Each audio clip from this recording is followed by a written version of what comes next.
الحمد لله رب العالمين وبه نستعين على أمور الدنيا والدين والصلاة والسلام على أشرف الأنبياء وإمام المرسلين نبينا محمد وعلى آله وأصحابه والتابعين ومن تبعهم بإحسان إلى يوم الدين. يا أيها الذين آمنوا اتقوا الله حق تقاته ولا تموتن إلا وأنتم مسلمون. يا أيها الناس اتقوا ربكم الذي خلقكم من نفس واحدة وخلق منها زوجها وبث منهما رجالا كثيرا ونساء واتقوا الله الذي تساءلون به والأرحام إن الله كان عليكم رقيبا. أما بعد. Ikhwah sekalian, kita selalu bersyukur kepada Allah Subhanahu wa taala. Dalam Musnad Imam Ahmad, Rasulullah sallallahu alaihi wasallam diriwayatkan selalu membaca setiap pagi doa dan mengajarkan kepada para sahabatnya. Dalam Musnad Imam Ahmad dengan sanad yang sahih, kana Rasulullah sallallahu alaihi wasallam idza asbaha yaqul. Rasulullah sallallahu alaihi wasallam apabila masuk pada pagi hari beliau akan membaca doa ini. Dalam riwayat dikatakan kana Rasulullah sallallahu alaihi wasallam yu'allimuna idza asbahna. Rasulullah sallallahu alaihi wasallam mengajarkan kami dengan doa apabila kami memasuki pagi hari. Membaca asbahna ala fitratil Islam wa kalimatul ikhlas wa ala dini nabiyyina Muhammad sallallahu alaihi wasallam wa millati abina Ibrahim hanifan muslima wa ma kana minal musyrikin. Pagi hari ini kita masuk dalam keadaan fitrah, dalam keadaan Islam.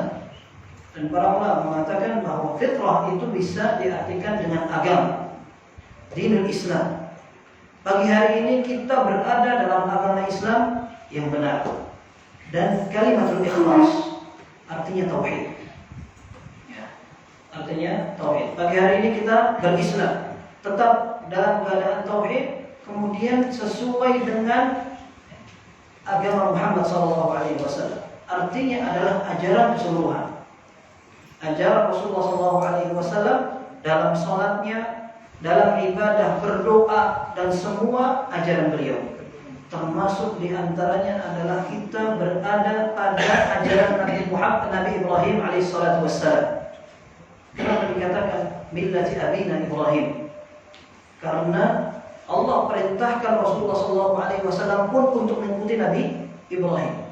Dan Nabi Ibrahim dijadikan oleh Allah Subhanahu wa taala sebagai ummah. Dalam Al-Qur'an dikatakan inna Ibrahim kana ummatan lillahi. Sungguhnya Nabi Ibrahim adalah ummah. Para ulama mengatakan ummah ini bisa dikatakan atau diartikan sebagai imam. Karena pada saat itu tidak ada yang beriman, bertauhid kepada Allah kecuali Nabi Ibrahim. Dan beliau bisa ditafsiri ummah ini sebagai qudwah, teladan. Dan orang-orang ahlul kitab, mereka banggakan diri karena mereka mengikut Nabi Ibrahim, kata mereka. Sehingga Allah Subhanahu wa taala tegaskan dalam Al-Qur'an, inna awlan nasi bi Ibrahim lalladzina ittaba'u. Orang yang paling pantas mengaku pengikut Nabi Ibrahim adalah orang yang mengikuti ajarannya. Kita lihat bahwa ajaran Nabi SAW sama dengan Nabi Ibrahim. Kemudian Allah perintahkan Nabi Muhammad SAW untuk mengikuti Nabi Ibrahim. Lalu Allah puji orang yang mengikuti Nabi Ibrahim dengan agama tauhidnya. Dan ini menunjukkan bahwa apa yang disebut dalam doa dan dilantunkan Rasulullah SAW setiap pagi hari merupakan nikmat Allah yang sangat besar. Nikmat Allah yang sangat besar. Pagi hari ini kita masih beriman, masih berislam, mengikuti ajaran Nabi SAW. Itu nikmat sekali.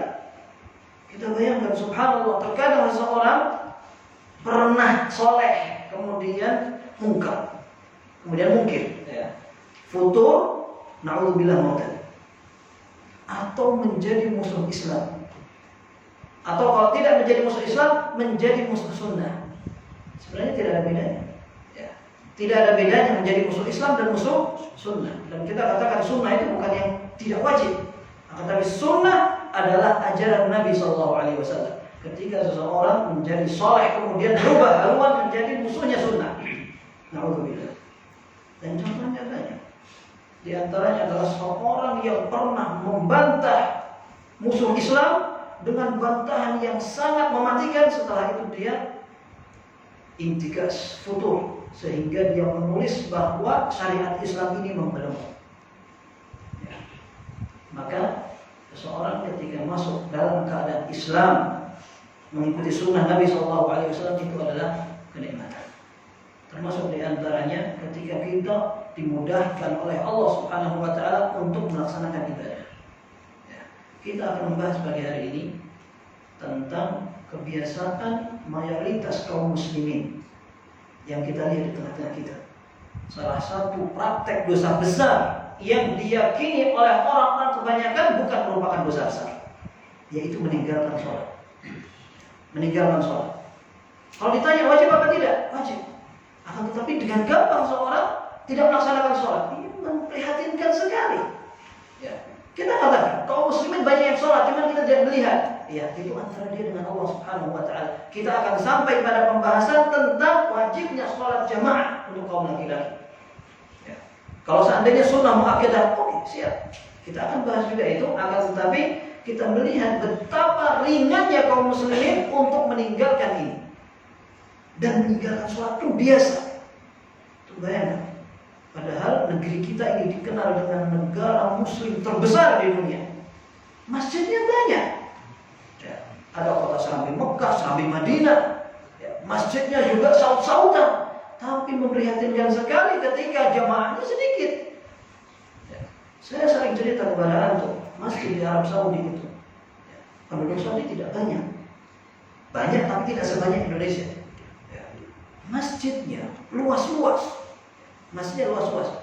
Anda mungkin pernah mendapati masjid atau musola dengan bahasa kita di Saudi yang luasnya segini itu baru sekali. Mendapatkan masjid yang sangat sempit itu baru sekali. Masjid yang aktif, yang dipakai sholat tiap hari tapi sempit. Di Saudi itu kalau tidak salah baru sekali. Sisanya luas-luas. Tetapi yang lebih bagus, yang lebih hebat adalah masjid itu penuh. Kalau seandainya dia tidak diisi oleh orang kampung karena orang kampung sedang kerja, maka masjid itu diisi oleh orang kampung lain yang lewat di situ. Biasa sekali ada mobil berhenti ketika waktu sholat. Bahkan ada kebijakan di Masjid Nabawi itu, ya, di jalan masuknya itu ada larangan untuk parkir sembarangan. Tapi ketika sholat dibiarkan oleh polisi, oleh polantas itu dibiarkan. Tapi tidak lama-lama. Tidak lama-lama, tapi cukup orang melaksanakan sholat berjamaah, ditunggu sekitar setengah jam, habis itu sudah. Kalau terlalu lambat, kelilingi sama polantas itu dikasih denda. Tapi untuk waktu sholat mereka biarkan. Terutama sholat subuh. Sholat subuh di Masjid Nabawi itu, parkiran mobil itu bisa panjang sekali. Luar biasa. Ini menunjukkan bagaimana perhatian masyarakat terhadap sholat. Kalau seandainya yang kita bahas adalah hukum sholat berjamaah, siap, itu adalah masalah sunnah atau wajib. Akan tetapi sekarang sholatnya tidak ada yang mengatakan bahwa sholat itu tidak wajib. Dari 4 mazhab bahkan seluruh kaum muslimin. Maka Imam Az-Zahabi rahimahullah, beliau menggolongkan tidak sholat merupakan dosa besar. Bahkan dalam mazhab Hanabilah, dinyatakan kafir orang yang tidak sholat. Mazhab Hanabilah. Dan nanti akan kita sebutkan dalil-dalilnya. Di sini Al-Mu'allif rahimahullah penulis menyebutkan 4 ayat. Kemudian menyebutkan 13 hadis. 13 hadis, 6 diantaranya dhaif, akan tetapi lemah. Akan tetapi para ulama terbiasa seperti itu.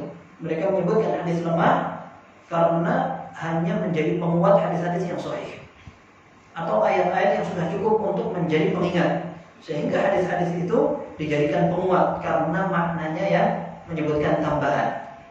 Atau para ulama juga mengambil keringanan ketika sebuah hadis dilakukan atau diamalkan sebagai fadhailul a'mal. Fadhailul a'mal artinya adalah untuk motivasi beramal saja. Keutamaan dan keistimewaan seperti ini, pahalanya seperti ini, ancamannya seperti ini. Akan tetapi untuk asal amal, untuk aslinya sebagai landasan seorang beramal, artinya harus sahih. Ya.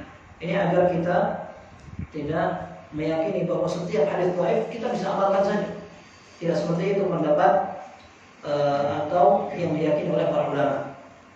Jadi ikhwas sekalian, meninggalkan sholat menurut mazhab Hanabilah bisa sampai kepada derajat kafir. Konsekuensinya, orang yang dinyatakan kafir tidak dimandikan, tidak disolati, tidak dikubur di pemakaman kaum muslimin. Ya.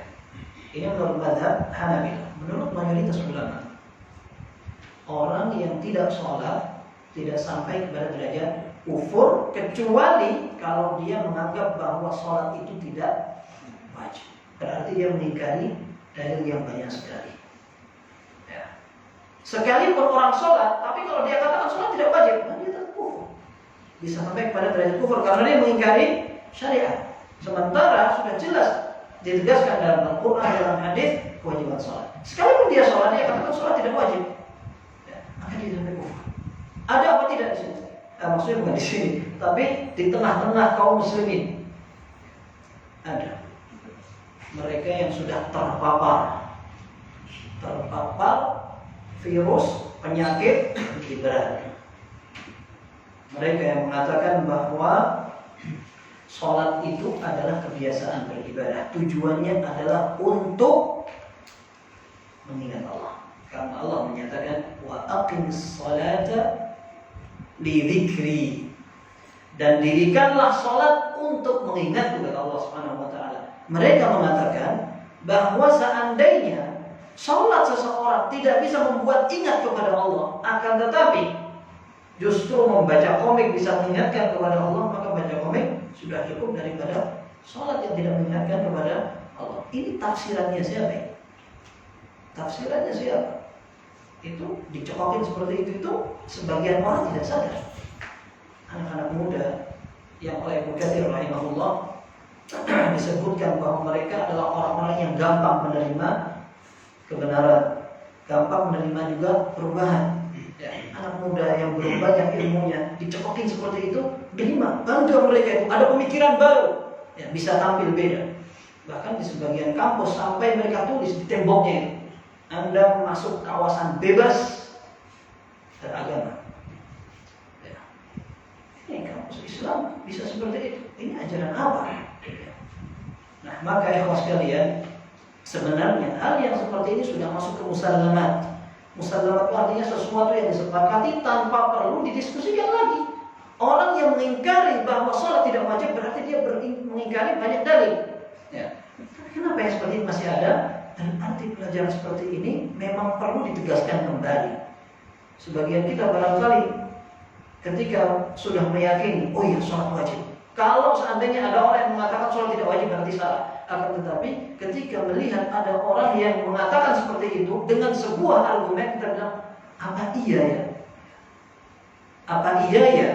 Itu berarti kita masih belum yakin dengan pendapat yang pertama. Apalagi kalau mengatakan, oh iya ya. Ini lebih parah lagi. Dan kebanyakan orang seperti itu, lebih kalah dengan rasio daripada dalil.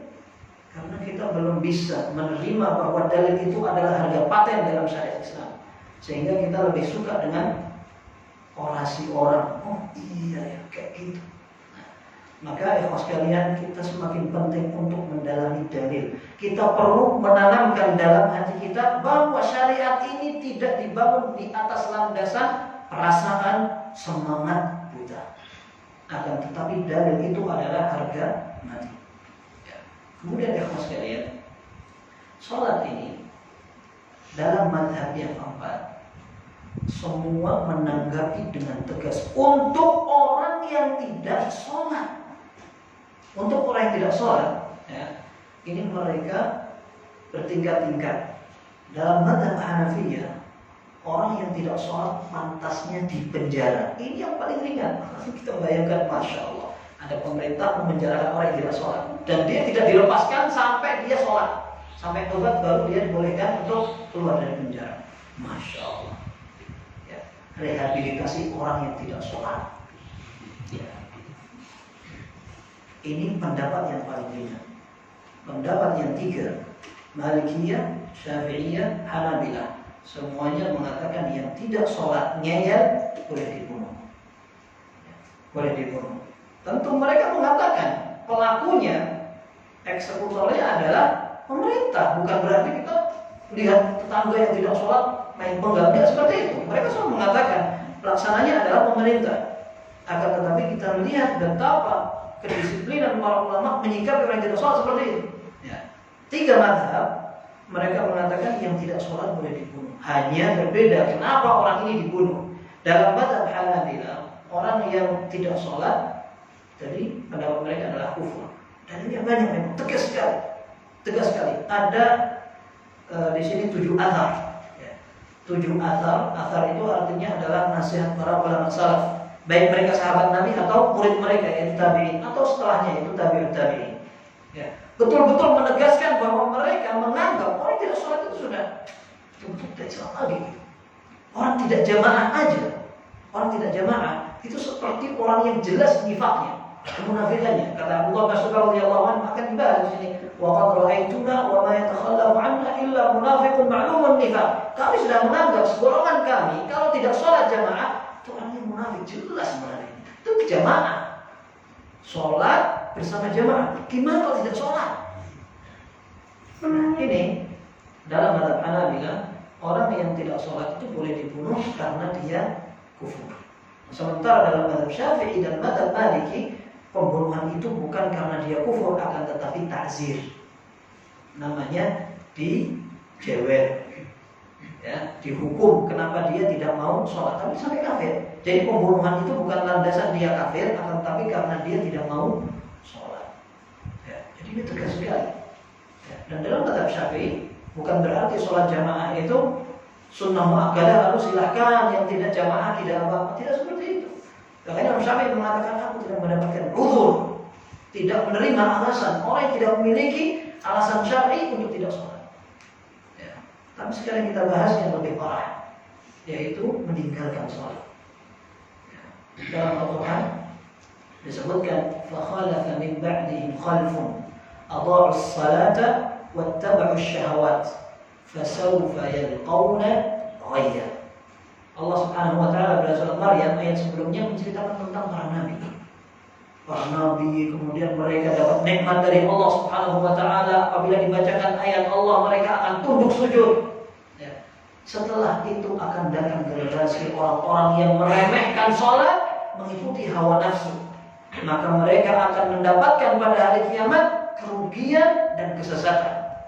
Ya. Ghayya ini ditafsir oleh para ulama ahli tafsir, artinya adalah sungai di neraka jahanam. Ada yang mengatakan lembah di neraka jahanam.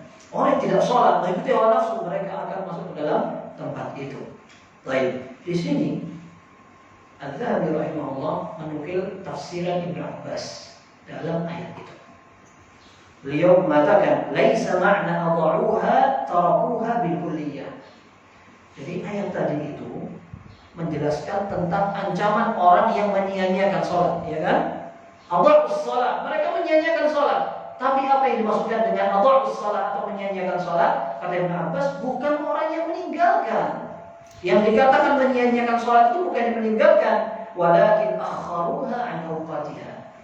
Akan tetapi yang dikatakan menyia-nyiakan itu orang yang mengakhirkan dari waktu aslinya, diakhir-akhirkan.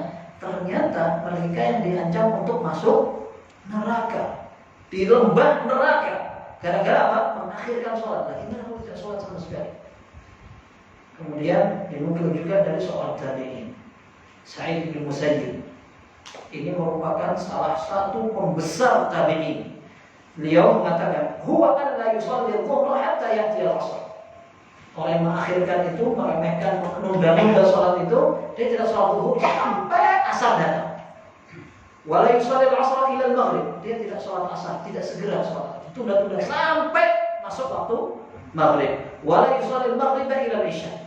Dia tidak sholat maghrib, ditunda sampai waktu isya. Wa la yusalli al-isya ila al-fajr. Seperti itu juga sholat isya, ditunda sampai masuk waktu subuh baru dia sholat. Wa la yusalli al-fajr ila tulu'i syams. Tidak sholat subuh kecuali setelah terbit matahari. Faman mata wa huwa musirrun ala hadhihi al-halah wa lam yatub wa'adahu Allah bighayyin wa huwa wadin fi jahannam ba'idun qa'ruhu khabithun ta'mun. Kata saya Musayyib, kalau dia mati seperti ini, dia tidak berubah, tidak tobat, maka orang ini yang dijanjikan oleh Allah Subhanahu wa taala mendapatkan tempat di lembah neraka. Baunya tidak enak dan dasarnya sangat dalam. Ya, jadi yang dimaksudkan dengan ancaman ayat itu bukan orang yang tidak sholat sama sekali, akan tetapi orang yang mengakhirkan. Dan dulu di zaman khilafah Abbasiyah atau Umayyah ada beberapa pejabat mereka yang betul-betul sengaja sholat itu ditunda. Sampai para sahabat ketika mendengarkan Nabi SAW menyebutkan nanti di kemudian hari akan ada orang seperti ini, maka para sahabat bertanya, bagaimana kalau gitu kita sholatnya? Sholat saja sendiri, kemudian sholat kalian bersama orang yang mengakhirkan itu dianggap sebagai sholat sunnah. Ya, karena di zaman dulu pemimpin itu mereka berhak untuk ngimami sholat. Para penguasa mereka khutbah Jumat, kemudian ngimami sholat. Ketika ada rakyat yang tidak sholat bersama mereka dihukum. Masya Allah, luar biasa. Meskipun alasan politik, mereka tunda sholatnya Jumat diakhirkan sampai menjelang asar, bahkan sampai masuk waktu asar. Sampai para sahabat bertanya kepada Rasulullah, waktu itu kita nanti gimana menghadapi kondisi seperti itu? Kata Rasulullah, sholat saja kalian sendiri, kemudian jadikan sholat kalian bersama pemimpin-pemimpin yang seperti itu sebagai sholat sunnah. Kita berharap semoga pemimpin-pemimpin kita ini betul-betul bisa menjadi contoh, pemimpin, menjadi imam, sholat jamaah, menghidupkan jamaah-jamaah di masjid. Kita bahagia, alhamdulillah, masjid ini ramai, tapi tidak sebanding dengan keramaian di luar. Jumat itu kalau Arab Saudi di Arab Saudi Jumat itu kalau sudah sholat di jalan sepi, dan memang yang membuat ramai itu bapak-bapak. Di sana perempuan jarang keluar. Jadi kalau di pasar itu hanya bapak-bapak, di kantor apalagi di jalan udah kayak gitu. Ketika sholat Jumat sepi, sholat zuhur asar aja sepi di jalan, kecuali orang-orang yang memang terburu-buru atau pengen sholat di rumahnya, itu biasanya tersisa seperti itu. Tapi waktu sholat rata-rata mereka di masjid. Kemudian dalil yang kedua di surat An-Nahl sering kita baca, fawailun lil musallin, celakalah orang-orang yang sholat, alladzina hum 'an salatihim sahun, mereka adalah orang-orang yang sholatnya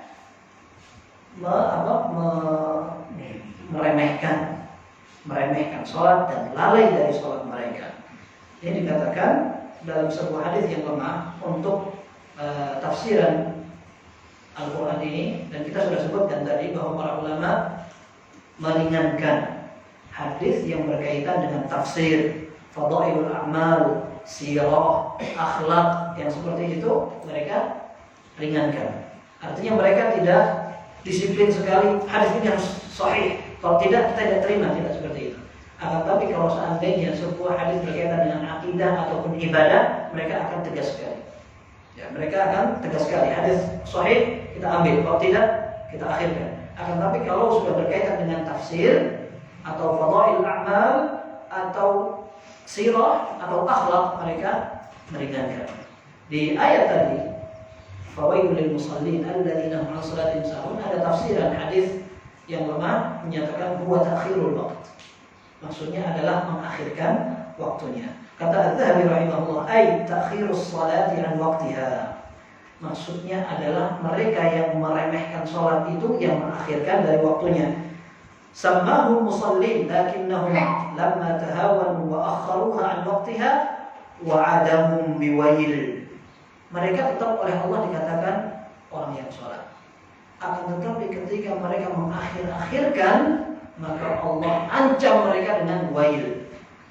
Waqila huwa wadin fi jahannam law suyirat fihi jibalud dunya ladhabat min shiddati harrihi. Yang dikatakan wail itu adalah lembah di neraka jahanam. Seandainya ada gunung dunia dimasukkan ke dalam wail itu, niscaya gunung itu akan lebur karena panas sekali wail. Nah, ini orang dimasukkan di situ gara-gara apa? Mengakhirkan sholat dari waktunya. Orang yang mengakhirkan waktunya itu diancam dengan wail.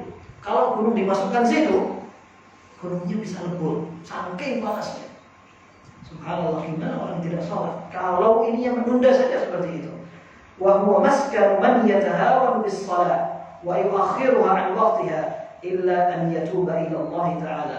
Wailun tadi itu tempat orang yang menyantai-nyantaikan, menunda-nunda salat, tempatnya di situ. Kecuali kalau mereka bertaubat kepada Allah Subhanahu wa taala. Wa yandamu ala ma farrat, dan dia menyesal kepada Allah Subhanahu wa taala terhadap apa yang dia lakukan. Wa qala Allah taala fi ayat ukhra. Ini dalil ketiga dari Al-Qur'an. Allah menyatakan dalam surat Al-Munafiqun, antum sering dengar ayat ini.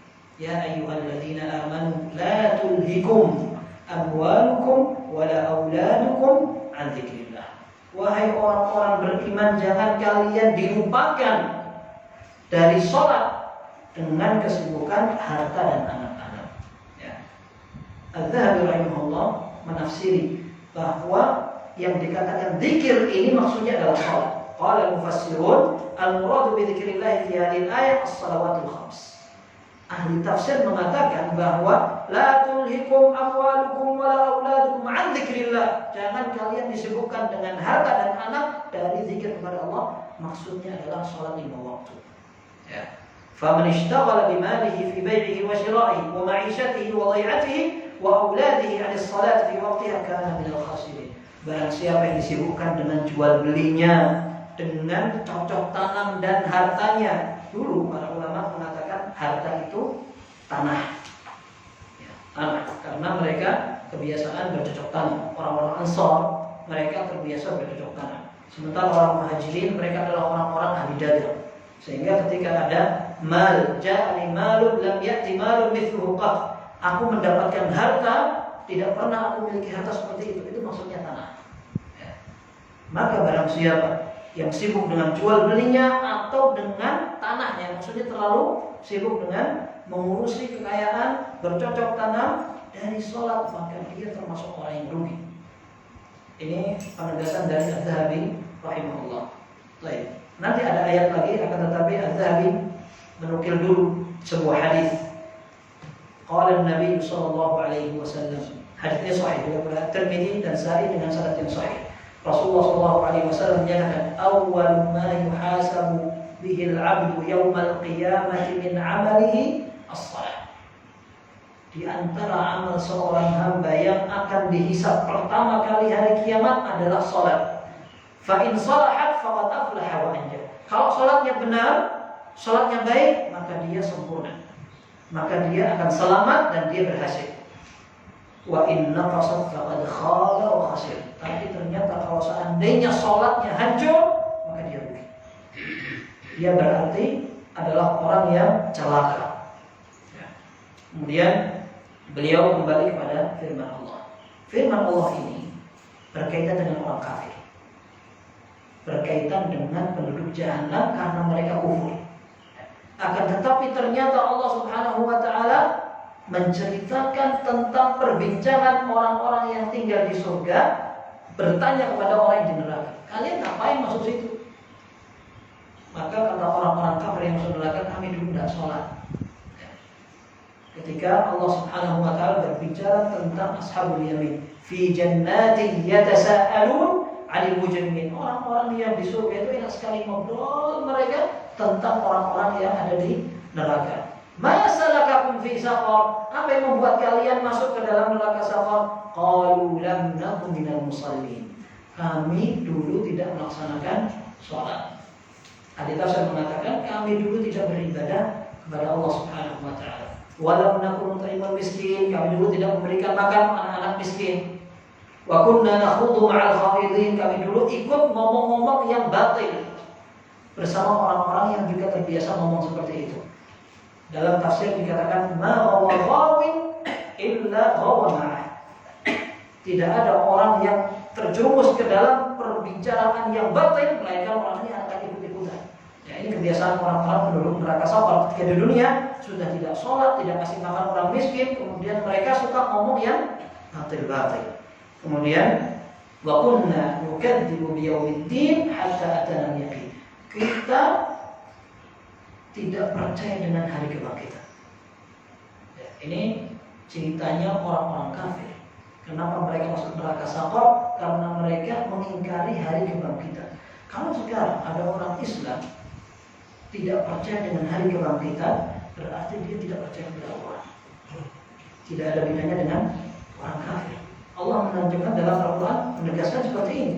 Kenapa mereka sampai masuk neraka? Karena ternyata tidak percaya kepada hari akhir, hari kebangkitan, sampai kematian menjemput mereka. Fama tanfa'uhum syafa'atu syafi'in. Kata Allah Subhanahu wa taala, syafaat siapapun tidak bermanfaat untuk mereka. Kita pernah membahas syafaat itu hanya bermanfaat dengan izin dan ridha Allah. Izin kepada calon pemberi syafaat, ridha kepada orang yang siap menerima syafaat. Sekalipun yang memberi syafaat itu nabi, yang memberi syafaat malaikat, anak-anak yang soleh, para syuhada, akan tetapi calon penerima syafaat ini bukan orang yang diizinkan Allah. Dia nggak bisa.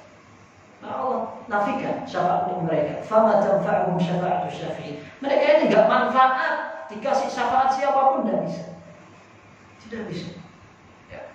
Maka para ulama mengambil kesimpulan, ketika ada orang kafir, mereka mau sholat tapi tidak masuk Islam, sholat diterima apa enggak? Tidak. Karena syarat agar sholat mereka diterima, mereka harus Islam dulu. Akan tetapi mereka tetap dimintai pertanggungjawaban. Kenapa kamu tidak sholat?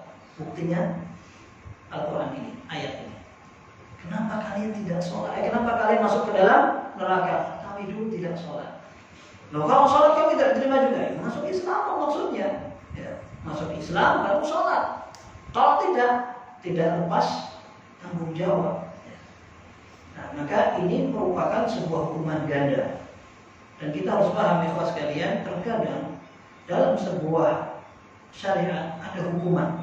Yang hukuman itu membuat seseorang tidak bisa melakukan ibadah. Contoh orang yang makan bawang. Ya, antum pernah dengar ya? Orang yang makan bawang. Man akala min hadhihi asy-syajarah, kata Rasulullah SAW, barang siapa yang makan basal, awil qurrat, awil qutha, barang siapa yang makan bawang merah atau putih yang baunya bisa masya Allah itu gitu. Kalau dimakan itu, kemudian makannya langsung, ya, itu baunya istimewa. Ya. Kata Rasulullah SAW, "Fala yaqrabanna masjidana, fa innal malaikata tata'adza minhu kama yata'adza minhu banu Adam." Kata Rasulullah SAW, jangan dia mendekati masjid kami, karena malaikat akan tersakiti sebagaimana manusia tersakiti dengan mereka. Disakiti apa enggak? Tersakiti. Antum sholat, tahu-tahu sebelah antum dung baunya begitu. Sampai Syekh bin Baz, Syekh Utsaimin pernah ditanya, "Syekh, boleh apa tidak saya mengganti posisi soft saya karena sebelah saya orangnya bau sekali?" Ya. Jawabannya boleh.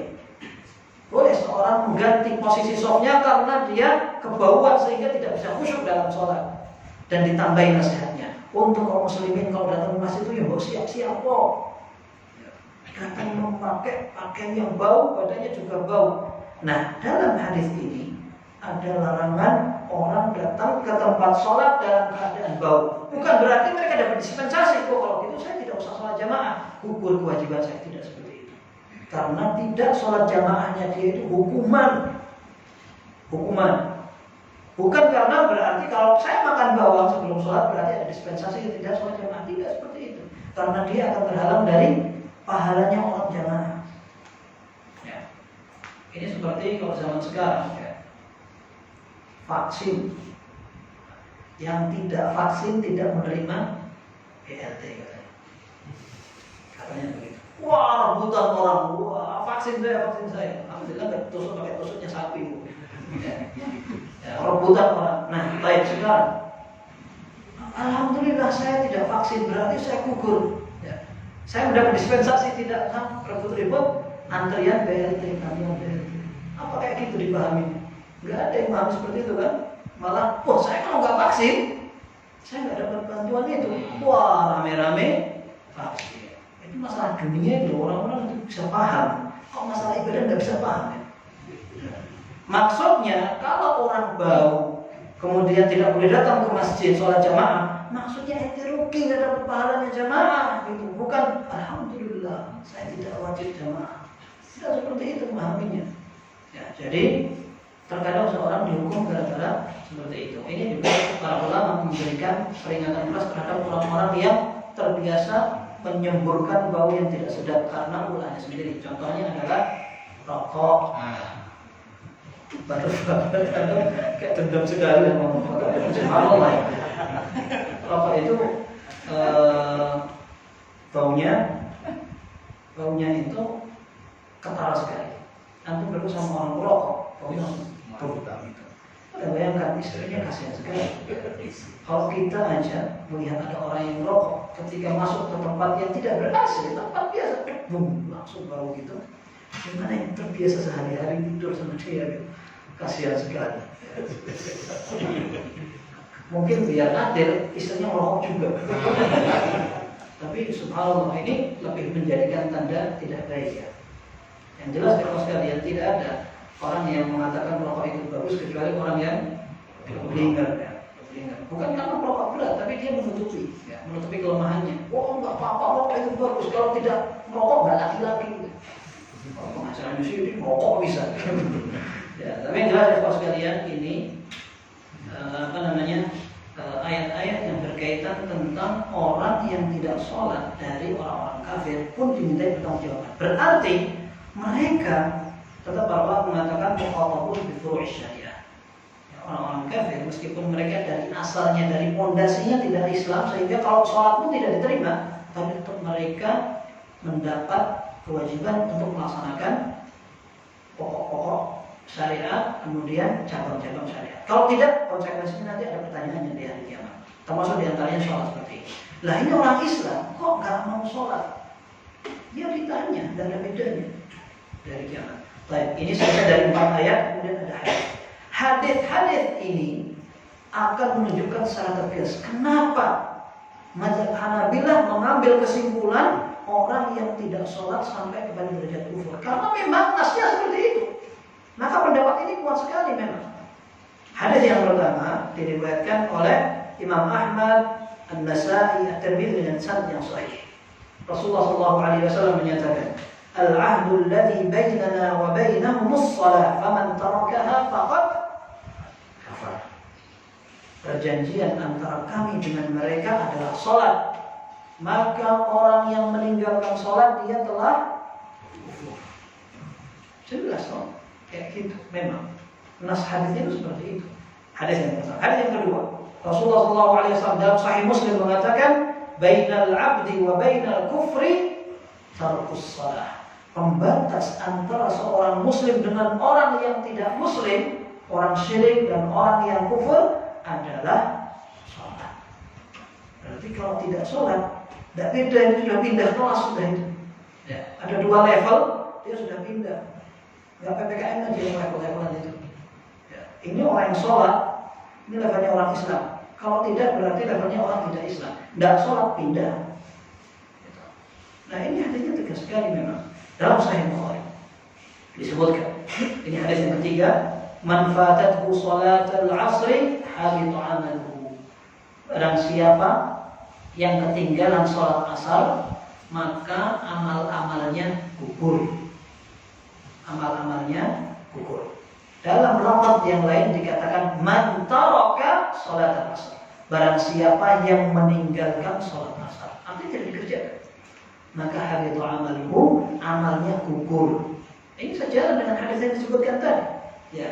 Kemudian para ulama mengatakan bahwa di antara riwayat hadis itu ada pelengkapnya, muta'ammidan, artinya sengaja. Tidak sholat dengan sengaja. Berarti kalau lupa tidak apa-apa. Tidak sengaja pokoknya. Dia lupa. Sampai 10 tahun loh. Dulu saya kayaknya pernah pulang karena di masjid ada acara, saya langsung pulang. Sampai rumah ada tamu. Ada tamu akhirnya lupa. Lupa seperti ini tidak apa-apa. Akan tetapi begitu ingat langsung sholat. Ya, langsung sholat. Segera. Rasulullah SAW mengatakan, "Man nasiya salatan aw nama anha falyusalliha idza dzakaraha." Orang yang lupa salat atau ketiduran, maka hendaklah dia segera melaksanakan pada saat dia bangun atau teringat. Oh iya, ingatnya apa? Ingatnya ketika ragu-raguan, wah ini teman 10 tahun, lama tidak ketemu. Kapan kita terakhir ketemu? Dulu waktu di rumah sakit. Wah iya ya, gara-gara ketemu antum saya nggak sholat asar. Ingat waktu itu segera sholat. Ya. Ini menunjukkan bahwa orang yang lupa tidak apa-apa, akan tetapi yang ingat dan dengan sengaja tidak sholat, maka kata Rasulullah SAW, haditha amalu, amalnya gugur. Ya. Kita katakan tadi apa? Ini ada tambahan lagi satu hadis yang diriwayatkan Imam Ahmad At-Tabarani dengan sanad yang hasan, man taraka as-salata muta'ammidan faqad bari'at minhu dhimmatullah. Barang siapa yang meninggalkan sholat secara sengaja, maka pemeliharaan dan penjagaan Allah sudah lewat. Dia tidak kecipratan, tidak dijaga sama Allah karena dia sengaja tidak sholat. Para ulama ini disebut oleh Hafidz Ibnu Hajar Al-Hanabilah, Madzhab Hambali, mereka mengambil zahir hadis yang kita sebutkan tadi. Karena secara jelas ya, redaksinya mengatakan orang yang tidak sholat kufur, amalnya gugur, terus dia tidak dijaga lagi oleh Allah Subhanahu wa taala, jelas sekali. Maka Anda tidak mengambil kesimpulan dari itu. Sedangkan jumhur atau mayoritas ulama yang tidak mengkafirkan orang yang tidak sholat, mereka perlu mengarahkan hadis-hadis ini. Oh, maksudnya adalah hadis ini ancaman dengan tegas biar mereka tidak gampang untuk tidak sholat, tapi tidak sampai kepada derajat kufur. Tapi nanti ada lagi asal-asal lain yang betul-betul menekankan sekali, menekan dengan apa yang ada dalam zahir hadis ini. Kita bayangkan bahwa tidak sholat jamaah dijadikan lambang kemunafikan oleh para sahabat. Lalu bagaimana dengan orang yang tidak sholat? Oh, jelas kelihatan sekali. Nanti ada asal yang kita sampai nanti. Ya, jadi ini hadis. Kemudian hadis berikutnya, Sahih Bukhari dan Muslim. Rasulullah SAW menyatakan, umirtu an uqatilan nas hatta yaqulu la ilaha illallah wa yuqimus salah wa yutuz zakah fa idza fa'alu dzalika 'asamu minni dima'ahum wa amwalahum illa bihaqqiha wa hisabuhum 'ala Allah. Kata Rasulullah SAW, aku diperintahkan oleh Allah untuk memerangi orang-orang sampai mereka mengucapkan syahadat, kemudian sholat, kemudian menunaikan zakat. Kalau mereka mengerjakan itu semua, maka darah mereka terjaga dari serangan kepada Rasulullah SAW. Ya, maka mereka akan terjaga dariku. Harta mereka terjaga, darah mereka terjaga. Adapun yang mereka sembunyikan itu perhitungan mereka dengan Allah Subhanahu Wa Taala. Ini jadi bandrol. Kalau seandainya tidak sholat, berarti Rasulullah SAW mengatakan berarti aku masih disuruh untuk memerangi mereka. Ya. Kemudian dalam hadis yang lain diriwayatkan oleh Imam Ahmad At-Tabarani dengan sanad yang sahih atau hasan, Rasulullah SAW menyatakan, "Man hafadha 'alaiha kanat lahu nuran wa burhanan wa najatan yaumal qiyamah." Barang siapa yang memelihara salatnya, maka dia akan mendapatkan cahaya, petunjuk dari Allah Subhanahu wa taala dan keselamatan. Ya. Wa man lam yahafidh 'alaiha lam takun lahu nuran wala burhanan wala najatan yaumal qiyamah. Akan tetapi orang yang tidak salat, maka dia tidak hanya tidak mendapat cahaya, tidak mendapat hidayah, tapi dia tidak selamat. Dia pun tidak selamat dari kiamat. Tambahan lagi, wa kana yaumal qiyamati ma'a fir'aun wa qarun wa haman wa ubay bin khalaf. Nanti sampai di hari kiamat, ya, dia akan dikumpulkan bersama pentolan-pentolan penjahat. Fir'aun, Qarun, Haman, dan Ubay bin Khalaf. Fir'aun, Qarun, Haman ini satu zaman mereka. Ini penjahat, tiga sekongkol. Ubay bin Khalaf itu belakangan zaman Nabi SAW, tapi penjahatnya barengan. Ya. Sampai Anda pernah mendengar cuplikan muhadharah, ceramah yang isi orang Saudi. Yang isi orang Saudi, dia menjelaskan tentang bejatnya Fir'aun. Fir'aun ini begini. Yang kamu orang Mesir. Karena Fir'aun orang Mesir. Antum ini nggak punya judul lain. Ngelak-ngelak orang Mesir. Fir'aun mereka anggap itu orang Mesir. Coba sekarang kamu ngomong sama Abu Jahal. Jelek-jelekan Abu Jahal. Khutbah Jumat cari materi tentang Abu Jahal. Kenapa emangnya? Karena Abu Jahal orang Saudi. Akhirnya pada khutbah Jumat berikutnya Ini cuma Allah ini benar apa enggak. Tapi yang cerita si khotibnya sendiri, dia ngobrol sama orang Mesir. Kemudian orang Mesirnya di khutbah berikutnya datang sampai tamu-tamunya juga ikut datang pengen dengarkan. Sekarang ini khotib Saudi ini mau bicarakan masalah Abu Jahal yang orang Mekah. Akhirnya diceritakan Abu Jahal begini sampai senang dia. Setiap menyebutkan tentang kejelekan Abu Jahal, Fir'aun mengatakan Allahu Akbar. Bukan Fir'aun, tapi Allahu Akbar.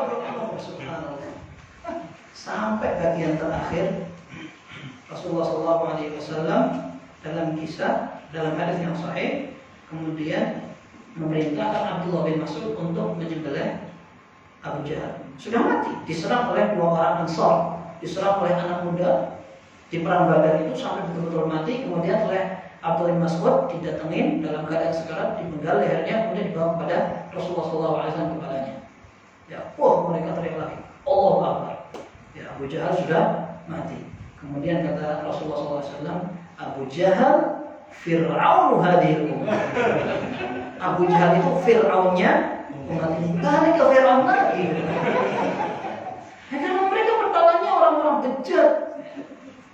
Kalau orang masuk penjara, kumpul sama orang-orang narkoba, padahal ketangkapnya salah, gimana caranya menyembunyikan muka? Saya pernah di Saudi. Antum senang ya cerita-cerita begini. Ya, di Saudi ada salah satu mahasiswa dipukul, mahasiswa Indonesia dipukul sama orang Rusia. Akhirnya dipukul sampai berdarah. Akhirnya kasusnya masuk ke kepolisian. Karena ini anak Indonesia dan anak waktu itu kakak kelasnya, akhirnya anak diminta untuk menemani ke kepolisian. Sampai di sana perlu adanya pemeriksaan apakah luka ini pantas untuk dimasukkan ke dalam perkara yang perlu sidang apa yang diseriusin gitu. Tapi masalahnya akhirnya polisi memerintahkan kita untuk datang ke rumah sakit. Wah, diangkutnya pakai mobil polisi yang kayak kerangkeng itu. Jadi dari luar ada pintunya di pegangannya, tapi kalau di dalam itu nggak ada pegangannya itu. Ada kerangkeng-kerangkeng kayak gini. Akhirnya lu masuk ke situ karena lu nggak ada mobil selain itu. Masuk mobil kayak kerangkeng itu, jalan sampai rumah sakit, dek orang lihat kita semua, wah orang Indonesia ini diangkut pakai mobil polisi agak apa gitu. Orang lihat kita semua, subhanallah. Anak bayangkan, anak diangkut pakai mobil polisi kayak penjahat ternyata. Padahal gara-gara ya kita ini dilolimi, teman saya itu dipukul, dan saya juga cuma nemani gitu. Orang lihat kita kayak ini penjahat, mau penampilan mau ngalim ini, takut polisi ya Allah. Tapi ini cuma persangkaan orang. Tapi orang yang tidak sholat betul-betul dikumpulkan sama Fir'aun. Sama Fir'aun, bukan sama orang Mesir. Fir'aun, Haman, kemudian Qarun, dan Ubay bin Khalaf. Disebutkan oleh sebagian ulama, kenapa kok yang disebutkan 4 pengkolan ini? Ya, karena biasanya orang yang sampai tidak sholat itu disibukkan dengan 4 hal. Yang pertama karena kekuasaan, yang kedua karena jabatan meskipun di bawahnya pejabat utama atau pemimpin, yang ketiga karena hartanya, dan yang keempat karena memang dia pedagang hampir sama. Ya. Maka orang yang sampai tidak sholat disibukkan dari hal-hal yang ibadah karena kekuasaannya seperti Firaun. Yang dia tidak pejabat sampai tidak sholat. Ya, jabatannya di bawah itu wazir atau menteri, itu berarti seperti Haman. Haman itu menterinya Fir'aun. Orang kaya sampai tidak mau sholat, tidak mau beribadah kepada Allah seperti Qarun. Dan sama dengan Ubay bin Khalaf. Ubay bin Khalaf itu adalah tajirnya orang Quraisy. Dia adalah orang pejabat, ningratnya orang-orang Quraisy, dan dia adalah pedagang kelas kakap.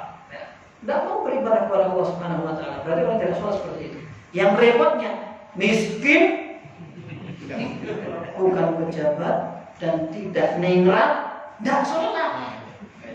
Jadi yang diandalkannya apa? Ini miskin dunia akhirat, parah ini luar biasa. Jatuh ketimbuk tangga, rumahnya ikut roboh.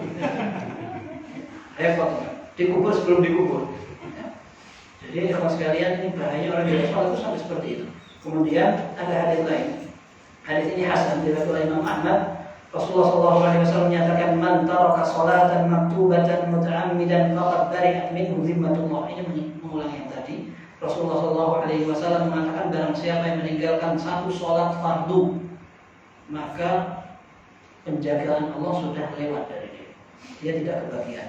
Kemudian ada hadis yang lemah dari Jalan Al-Baihaqi bahwa Umar bin Khattab radhiyallahu anhu menceritakan ja'a rajulun ila Rasulillah sallallahu alaihi wasallam, seorang datang kepada Rasulullah kemudian mengatakan, ya Rasulullah, ayyul a'mali ahabbu ila Allah taala fil Islam. Ya Rasulullah, amal apa yang paling disukai Allah Subhanahu wa taala dalam agama Islam ini? Qala as-salatu li waqtiha wa man taraka as-salata fala dina lahu was-salatu imaduddin. Salat tepat waktu itu yang paling disukai oleh Allah Subhanahu wa taala. Hadis ini lemah dalam jalur ini, akan tetapi dalam lafaz as-salatu li waqtiha ini sahih. Karena ada hadis lain yang menguatkan. Nah, cuman ada di sebagian akhirnya wa man taraka as-salata fala dina lahu. Yang meninggalkan salat dia tidak punya agama. Tidak punya agama, was-salatu imaduddin. Sementara salat ini adalah tiangnya agama. Ini hadisnya lemah. Ya, kemudian mulai Az-Zahabi rahimahullah menukilkan asar-asar, menukilkan asar, nasihat dan juga instruksi dari sebagian pejabatnya sahabat yang menunjukkan sholat itu betul-betul yang dipentingkan oleh mereka. Yang pertama adalah asar Umar. Umar bin Khattab radhiyallahu anhu mengatakan ketika beliau sudah ditusuk di bedel perutnya, ketika beliau di akhir hayatnya, beliau ditusuk oleh seorang majusi dengan pisau bermata dua dan beracun. Yang tertusuk bersama Umar bin Khattab radhiyallahu anhu ada beberapa orang, sekitar 18. Karena waktu itu Umar sebagai imam kemudian ditusuk dengan tusukan yang lebar sekali sampai para ulama mengatakan tidak mungkin hidup, sudah lebar sekali. Diminumin air, keluar air, diminumin susu, keluar susu. Saking parahnya tusukan dan luka itu. Kemudian Umar bin Khattab radhiyallahu anhu diingatkan oleh para sahabatnya, ya Amirul Mukminin as-shalah. Jangan lupa salat ya Amirul Mukminin. Apa kata beliau? Na'am, ama annahu la hadda li ahadin fil Islam adha as-shalah. Iya. Karena tidak ada jatah dalam Islam untuk orang yang menyia-nyiakan salat. Ketika beliau dalam kondisi seperti itu, beliau masih perhatian dalam salat. Ya. Kemudian beliau mengatakan wasalla radhiyallahu anhu, dikisahkan tentang kisah akhir beliau, wasalla radhiyallahu anhu wa jarhuhu yad'abu dana. Akhirnya Rasulullah sallallahu alaihi wasallam Umar bin Khattab melaksanakan sholat sementara lukanya mengucurkan darah. Itu tidak bisa diobati lagi, sudah terlalu lebar. Terlalu lebar. Rasulullah Umar bin Khattab radhiyallahu anhu tetap sholat dan darahnya terus mengucur. Dan beliau tetap mengatakan ama annahu la hadda li ahadin fil Islami adha as-salat. Ingatlah bahwasanya orang yang tidak sholat atau menyia-nyiakan sholat tidak punya jatah dalam Islam. Ini yang pertama. Yang kedua, dari Abdullah bin Syaqiq rahimahullah, seorang tabi'in, beliau mengatakan kana ashabu Rasulillah sallallahu alaihi wasallam la yarawna syai'an min al-a'mali tarkuhu kufrun ghairu as-salat. Dulu para sahabat Rasul sallallahu alaihi wasallam tidak pernah menilai sebuah amal kalau ditinggalkan menjadi kafir selain sholat. Jadi para sahabat Nabi, mereka terbiasa menilai ketika ada orang meninggalkan sholat berarti dia, kalau amalan lain tidak. Maka Umar bin Khattab pernah memprotes Abu Bakar, kenapa antum memerangi orang yang tidak mau zakat? Padahal yang menjadi bandrol itu kan tidak sampai zakat. Kemudian Abu Bakar radhiyallahu anhu mengatakan kalau zakat ini hakul mal, harus ditunaikan. Ini adalah uang yang harus ditunaikan zakatnya. Harus, kalau enggak mereka nanti bisa memisahkan antara sholat dan zakat. Harus diperangi. Akan tetapi para sahabat sepakat bahwa orang yang meninggalkan sholat maka dia telah masuk ke dalam kekufuran. Ini dijelaskan oleh Abdullah bin Syaqiq, seorang tabi'in. Beliau mengatakan bahwa para sahabat mereka tidak pernah melihat sebuah amal kalau ditinggalkan jadi kufur selain sholat. Nah, ini sahabat Nabi banyak sekali. Ali bin Abi Thalib radhiyallahu anhu, ini asar berikutnya. Ditanya tentang seorang wanita yang tidak sholat. Maka jawaban Ali radhiyallahu anhu, "Man lam yusalli fahuwa kafir."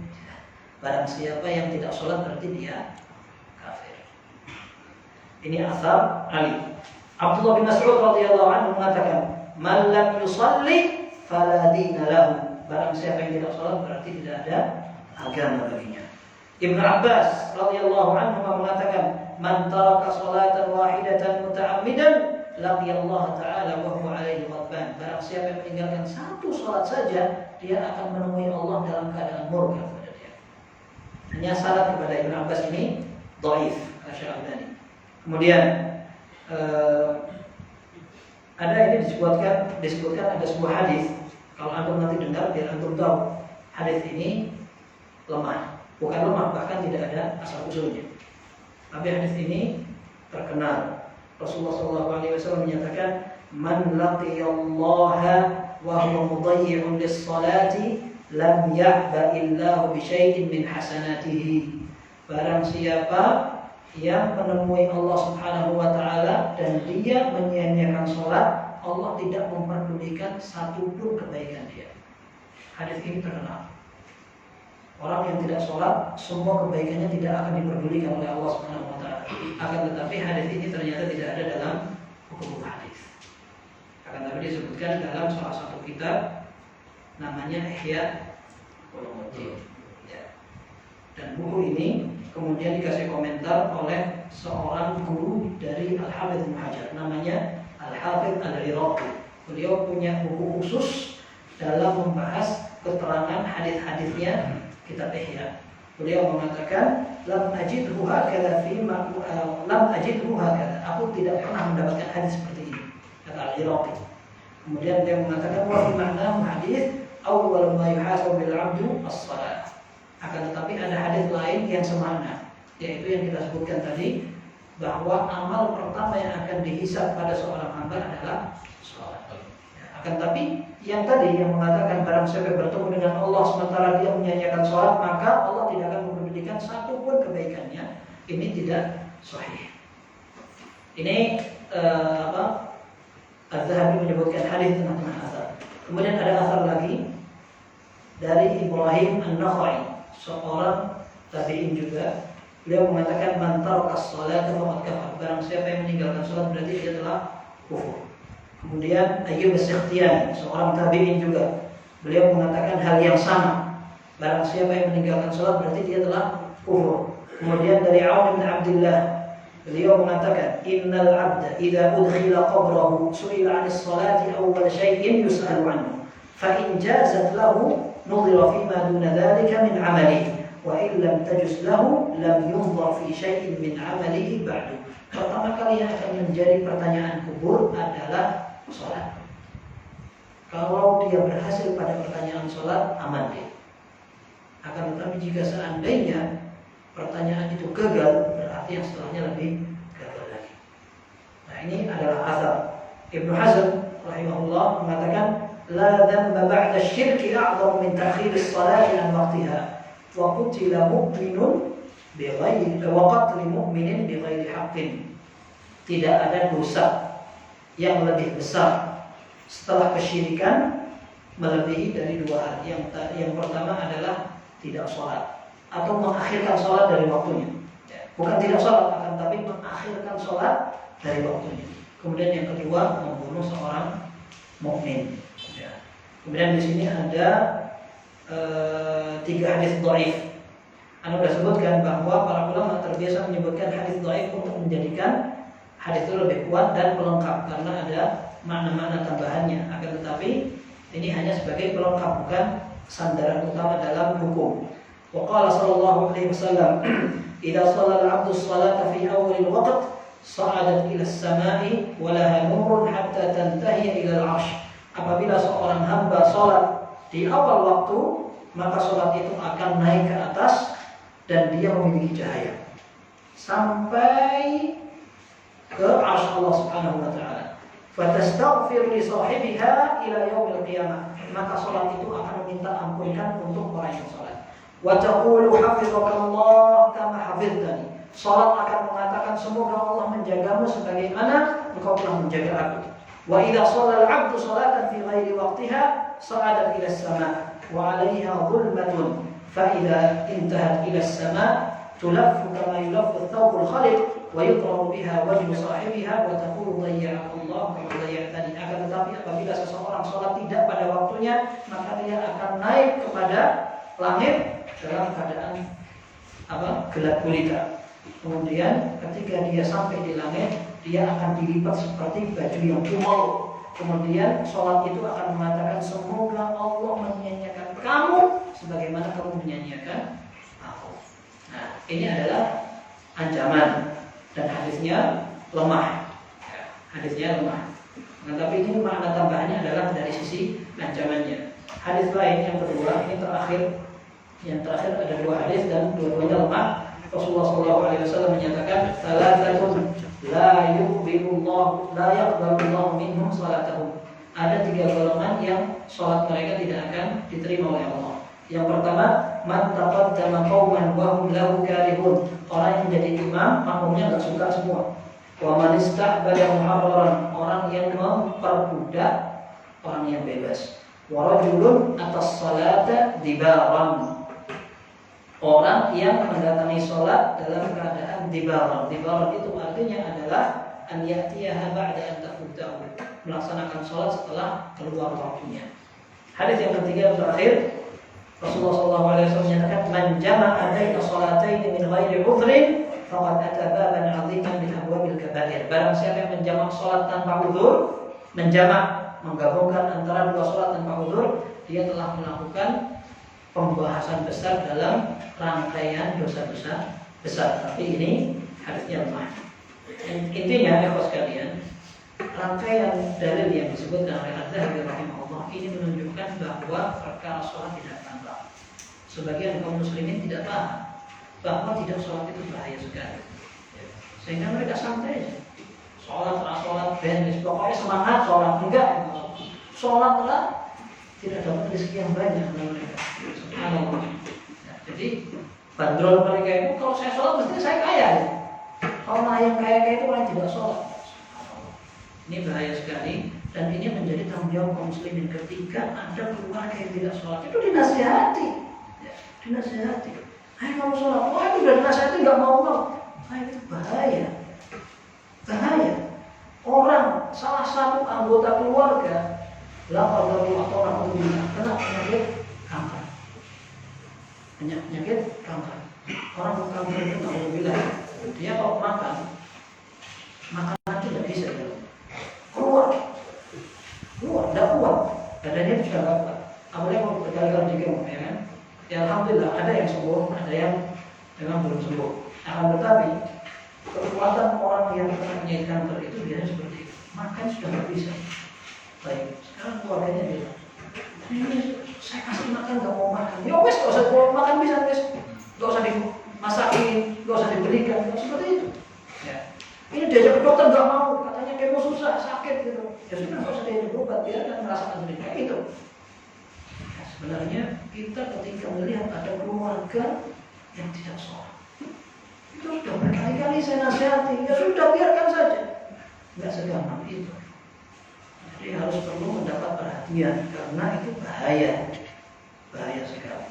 Nah, semoga Allah Subhanahu Wa Taala senantiasa memberikan kepada kita kemudahan untuk menerima kebenaran dan selalu membimbing kita untuk melaksanakan syariat Islam sesuai ajaran Nabi Sallallahu Alaihi Wasallam.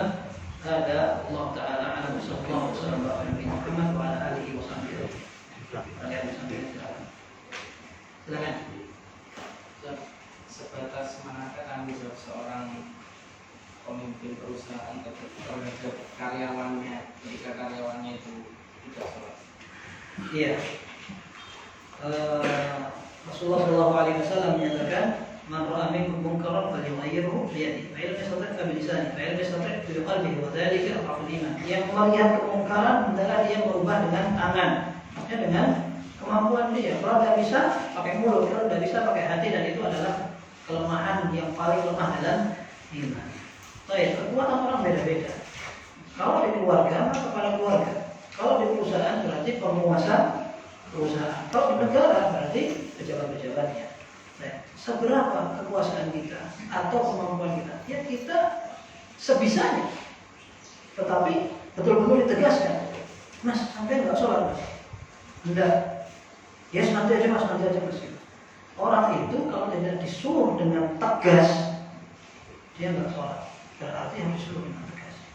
Contohnya, karyawan dan karyawati wajib memakai pakaian seperti ini. Nurut apa enggak? Nurut. Orang jualan kain, jualan makanan, jualan apa, bisa pakai seragam itu mereka. Padahal seragamnya juga nggak bagus. Ya. Maksudnya mereka kalau mau beli pakaian yang bagus itu bisa gitu. Kok cuman hem yang kayak gitu? Tapi mereka mau karena itu seragamnya. Yang medot, yang apa gitu. Jualan makanan, jualan sabun, jualan apa kan bisa kayak gitu. Nah kita sebagai penguasa wilayah, Masya Allah. Maksudnya kita kalau memiliki sebuah toko perusahaan atau lembaga, kemudian kita bikin peraturan, semua karyawan wajib sholat. Ya, bisa kalau kita tegas. Sampean nggak sholat, aduh, itu bisa sekali. Jenazah secara selamat masuk, borone masuk. Aku kuat sampai nggak sholat kok gini. Ya kalau ada salah satu karyawan kena pelanggaran moral di tengah masyarakat, kita sebagai orang yang punya toko atau punya perusahaan kan ikut nanggung malu kan? Seperti saya pernah dengar ada seorang karyawan ketika dia tidak vaksin, bosnya bilang, sorry ya, kamu nggak vaksin, nggak punya tanda vaksin, daripada perusahaan saya ditutup, ya sampai vaksin. Kalau nggak vaksin. Oh, ternyata dia punya comorbid tapi maksakan vaksin kemudian meninggal. Ya, ini kasus lain. Akan tetapi antum lihat betapa sebuah perusahaan bisa dijadikan ketegasan oleh pemimpin dan pemiliknya. Ya, bisa sekali. Dan antum kalau seandainya punya itu bagus untuk mengarahkan kaum muslimin. Yang kerja tempat saya harus pakai hijab kalau karyawan. Ya. Kalau bengkel bukan karyawan sih. Tapi karyawannya. Sekarang bengkel azan tutup dan karyawan harus sholat, bukan hanya isoma itu artinya kan istirahat sholat makan. Itu diambil istirahat sama makannya, sholatnya enggak boleh. Peraturan di tempat saya tutup sholat bisa gitu, bisa kan. Nah cuma memang kadang orang banyak pertimbangan, di antara pertimbangan beratnya itu pakewo. Karena lihat seperti itu banyak, hatta di beberapa lembaga yang kuat pun seperti itu. Akan tapi kalau seandainya kita serius, insya Allah bisa. Allah, nggak bisa nggak? Masalah mengangkat tangan ketika takbir ada kenapa? Kemudian kapan harus mengangkat tangan dan praktek senjata itu ada berapa? Yang terakhir tahiyat akhir atau tahiyat awal. Ada berapa gerakan yang dilakukan oleh Nabi? Ada yang ketika membaca syahadat baru mengangkat. Ya. Yang pertama mengangkat tangan dalam sholat itu dijelaskan dalam hadis Umar radhiyallahu anhu dan hadis lain yang banyak. Ada 4 kondisi. Yang pertama ketika takbiratul ihram, yang kedua ketika rukuk, yang ketiga bangun dari rukuk, yang keempat ketika bangun dari tahiyat pertama. Ya, itu mengangkat tangan. Allahu akbar takbiratul ihram. Allahu akbar rukuk. Sami Allah liman hamidah, mengangkat tangan, kemudian tidak mengangkat tangan lagi sampai dia tasyahud awal, bangun ke rakaat ketiga, Allahu akbar. Ini mengangkat tangan.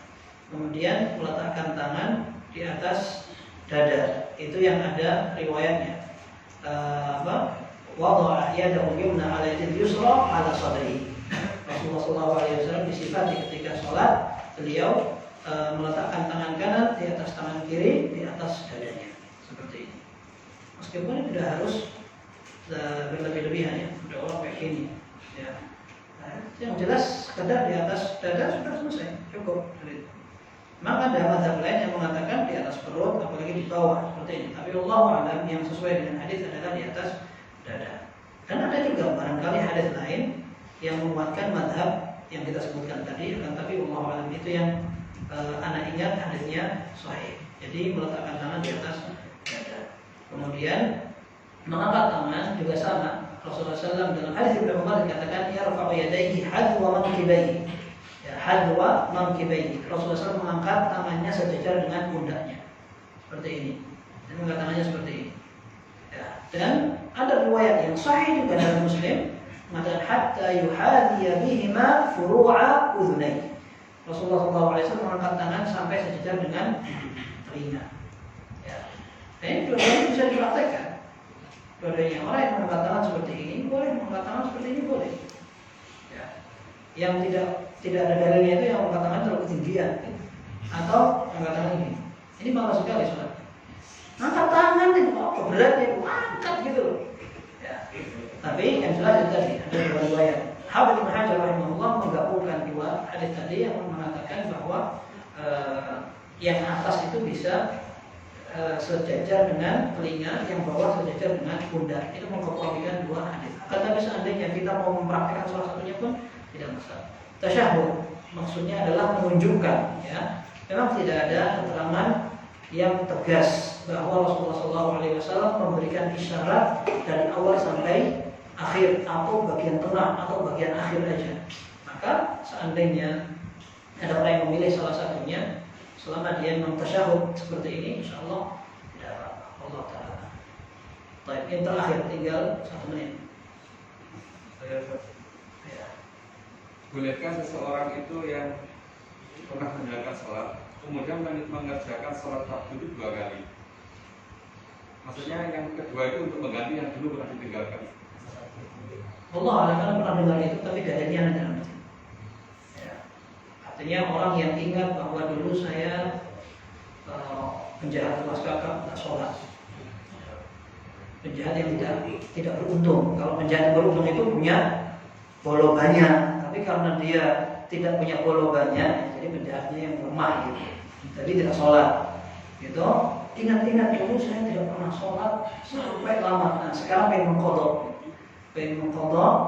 Setiap habis sholat lagi. Setiap habis sholat lagi. Wallahu a'lam itu, Anda pernah dengar ada yang memberikan pendapat seperti itu, akan tapi Anda nggak ngerti dalilnya apa. Jadi kalau seandainya dia ingin mengkodok dan dia ingat jumlah sholat yang ditinggalkan, silakan. Akan tapi seandainya tidak ingat sama sekali karena terlalu banyak, wallahu a'lam sebagai ulama mengatakan cukup dia bertobat. Seperti itu. Kalau sudah terlalu banyak sekali, dia tinggal bertobat, kemudian menyesal dan berjanji tidak mengulang kembali. Semoga apa yang kita sampaikan bermanfaat dan kurang lebihnya mohon maaf apabila ada yang salah. Ana siap merujuk untuk menjadi pendapat yang sesuai dengan dalil. Sallallahu alaihi wasallam wa Nabi Muhammad wa ala alihi wa sahbihi ajma'in. Subhanallah wa bihamdihi asyhadu an la ilaha illa anta astaghfiruka wa atubu ilaik. Alhamdulillah.